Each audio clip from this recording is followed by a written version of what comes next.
好啦，今次咧就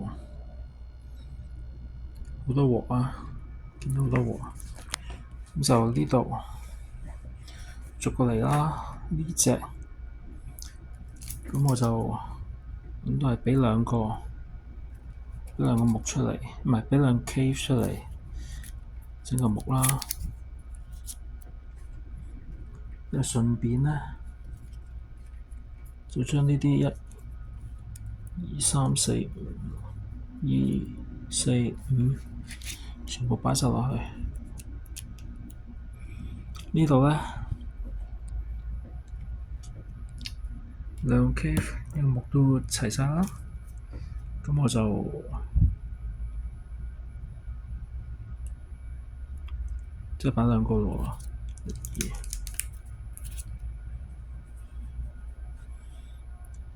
然之後咧，我係要整呢個大瞭望塔，唔係喎，仲有呢個，因為呢個葡萄園啦，兩個葡萄6加4就10啦。咁之後咧，呢個就可以少啲啦，有機會加4就10，搞掂咗。就剩得呢兩隻13、16，仲有呢啲，起碼呢個面積仲有，因為呢個石同埋呢度一個石兩個石，咁我就可以用呢個擺呢度啦，有機會穿呢度4蚊就真係3蚊，再加1蚊，雖然蝕咗少少。OK，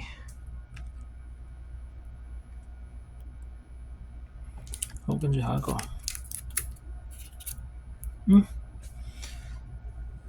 你可以立即使用你建築生產鏈，或者收取一張卡。咁樣啊？我呢度好似生產鏈就呢度過去啫，我唔自在。或者抽取一張卡就，比如抽張卡，立即抽返張卡，3個。OK， 抽完張卡之後咧，我就呢扎好似都有用，咁我就直接抽3張啦，2、3張。哇！我同埋唔知得唔得？首先一個石頭 cave， 石頭兩個木，諗諗先。